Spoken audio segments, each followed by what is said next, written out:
Is your car no longer really a spring daisy, if you will? We've got Howard Fleischmann here with some tips on how to keep your older car running.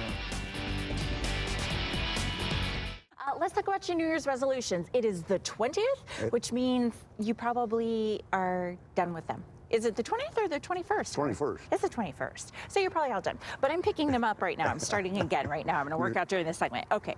So you're starting all over. That's great. Yes. So welcome, Howard.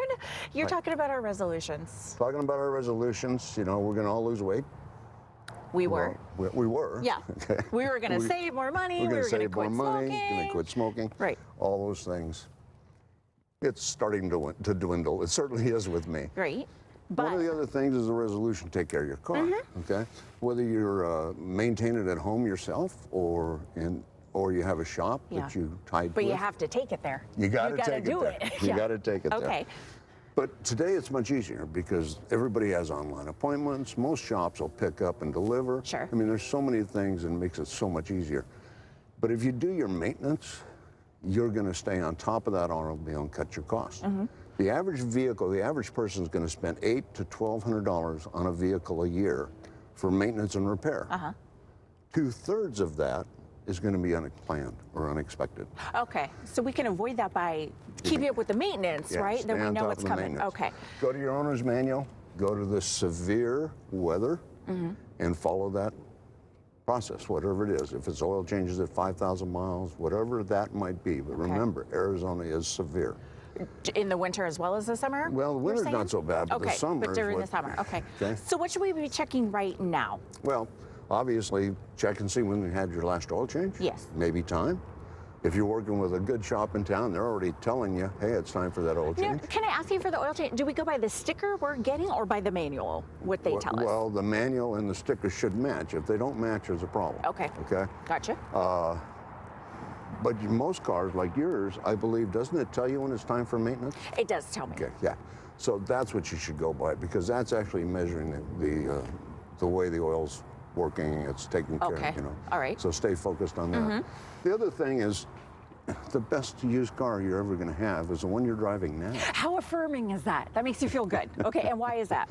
Well, because you're going to go out and you're going to say, okay, this is starting to cost me too much money. I'm going to go buy somebody else's used car. Oh, okay. Okay, and you don't know what you're getting. So make sure you get in, have it inspected. If you're going to make a change, or go in. Everybody should go in the first quarter of the year and say, give me a vehicle inspection. It's not expensive. Right. And they'll tell you where you're at. Tell me what not expensive is.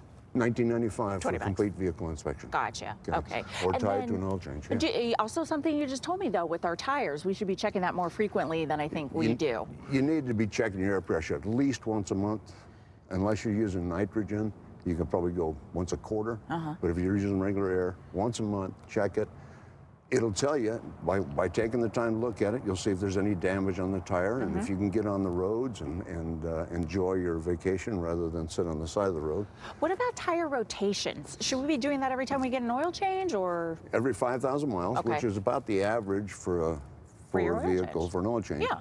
However, a lot of vehicles have different sizes front to rear. Oh. So when you have that kind of vehicle, you're going to get less mileage out of your tires because they can't be rotated. Right, okay. So you should just know that ahead of time. Yeah. Okay, all right. And they don't tell you that when you buy the car. Yeah, so maybe we should be asking. And then if we don't want to deal with all this, we can bring it to you. You bet. You can bring it to Community Tire. But if you have a competent shop that you're happy with, stay there. Okay. Stay with whoever's making you happy. And this is my favorite poster. We have it up in all our stores. Can you get that? Here, maybe if I do for the light. Is that good? What does it read? What does it say? I can't see it. You need to look at it. It shows someone doing a tattoo that is not anywhere close to what the picture is. Okay, gotcha. And it makes reference to, remember, someone can always do it cheaper. Oh, okay, gotcha. Yes, okay, so you get what you pay for is what you're telling me here. All right, thank you. So let's keep up with the resolution and keep our car running. Keep our cars running. And maybe our resolution we should stick with is, I will not be stuck at the side of the road this year. Okay, back to the weights. Oh, shoot, okay. All right, boy, you're a tough taskmaster. Carly, get me out of this.